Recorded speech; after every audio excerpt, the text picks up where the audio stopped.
안녕하세요. 위즈글 컨설팅 홍선영입니다.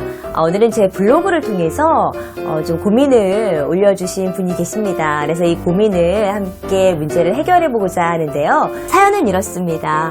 콜센터에서 근무를 하고 계시는 고객 상담사분이신데 이상하게도 고객과 응대할 때 말이 술술 나오지 않는다라는 거죠.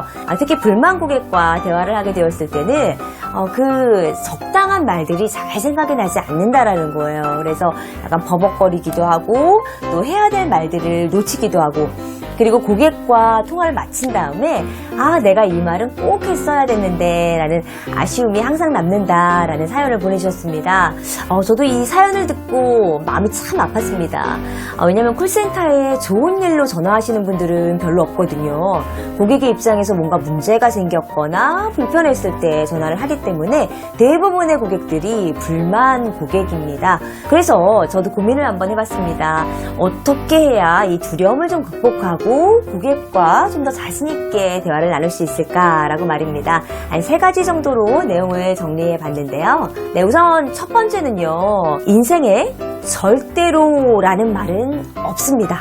예를 들어 내가 고객을 응대하는 데 있어서 절대로 실수하면 안 돼 라는 생각을 가지고 계시거나, 고객과 몇 마디 나눠보고 이 고객은 분명히 악성 고객일 거야, 절대로 환불은 안 돼 라는 마음으로 이 고객을 대하게 된다면 어떨까요?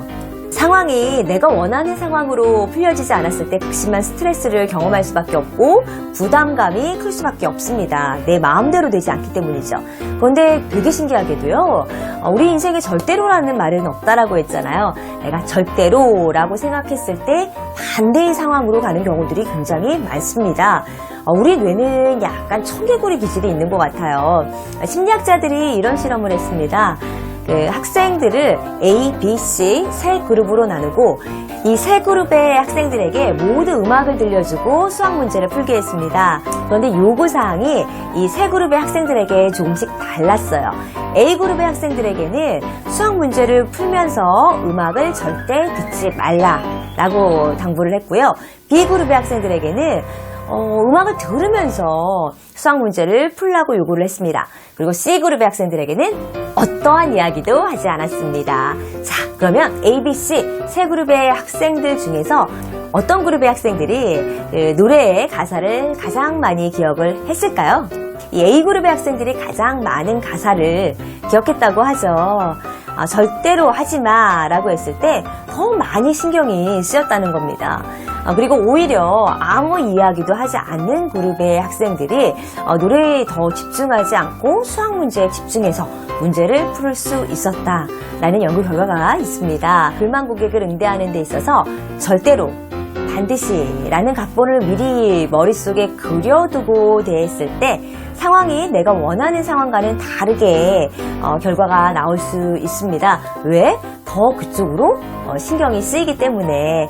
그래서 마음을 좀 편안하게 가지고 시작을 해보시는 것도 좋을 것 같습니다. 절대로, 반드시 라는 각본을 조금 더 내려두시고 자연스럽게 대하신다면 두려움이 조금 더 사라지실 수 있겠습니다. 자, 그럼 이제 두 번째인데요. 두 번째 방법은 스스로에게 그럴 수도 있지 라고 관대한 그런 기준의 자를 사용하는 겁니다. 거칠게 이야기하는 고객들을 대하다 보면 이 고객들이 나의 단점이나 나의 잘못한 것에 대해서 다양하게 지적을 하고 이야기하는 경우들이 아주 많습니다. 조금 전에 하셨던 말과 다르네요. 아니, 콜센터에서 이것도 안 되고 저것도 안 된다면 대체 할 수 있는 건 뭐예요? 등등 듣기 힘든 말을 쏟아내는 고객들이 있습니다. 이렇게 단점을 이야기하는 고객과 대하다 보면은 주눅이 들게 마련입니다. 그러다 보니 내가 실수하면 어떡하지? 하는 두려움에 말을 아끼게 됩니다. 그렇게 말을 아끼다 보면 정작 필요한 말들을 하지 못하고 놓치는 경우들이 있을 수가 있죠. 그래서 이러한 상황에서는 조금 힘드시겠지만 스스로에게 그럴 수도 있지, 그럴 수도 있지 라고 조금 더 마음속으로 이야기를 해주시는 것도 좋은 방법입니다.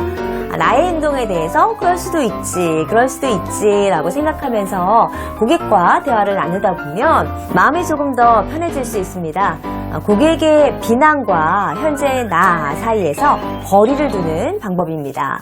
세 번째는 고객과 대화할 때 긴장하게 되면은 고객의 말을 잘 이해하지 못하고 놓치거나 다른 소리를 하게 됩니다.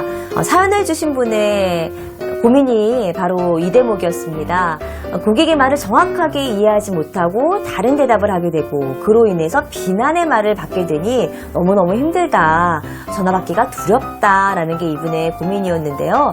이런 거는 긴장을 해서 나타나는 현상이거든요. 보통 긴장을 하게 되면 호흡이 빨라지고 평정심을 잃게 됩니다. 이럴 때는요, 반대의 행동을 해보는 것도 굉장히 좋은 방법이에요. 이런 말이 있습니다. 우리는 행복해서 웃는 것이 아니라 웃다 보면 행복해진다 라고 말이죠. 그런 감정이 들기 위해서 감정을 갖고 있는 행동을 했을 때 비슷한 감정이 나에게 생긴다라는 건데요. 두려운 순간이라면 일단 그 순간에 빨라지는 호흡과 반대의 호흡으로 조금 더 편안한 호흡을 의식적으로 해보시는 것도 좋은 방법이고요. 긴장해서 분명히 표정이 경직되어 있을 거예요. 그렇다면 기분 좋은 감정의 표정을 만들면서 이야기를 하는 것도 아주 좋은 방법 중에 하나입니다. 그래서 고객과 응대하면서 긴장되고 떨리는 순간에 여러분들도 한 번 정도는 써보실 만합니다. 오늘은 불만 고객을 응대하는 데 있어서 긴장감에 말을 이해하지 못하거나 놓치는 경우가 있다라는 사연을 소개해드렸습니다. 주눅이 들지 않고 고객과 이야기하는 방법을 나름 정리해봤는데요. 도움이 되셨으면 하는 바람입니다. 다음번에는 보다 더 유익한 내용으로 여러분들 찾아뵙도록 하겠습니다. 고맙습니다.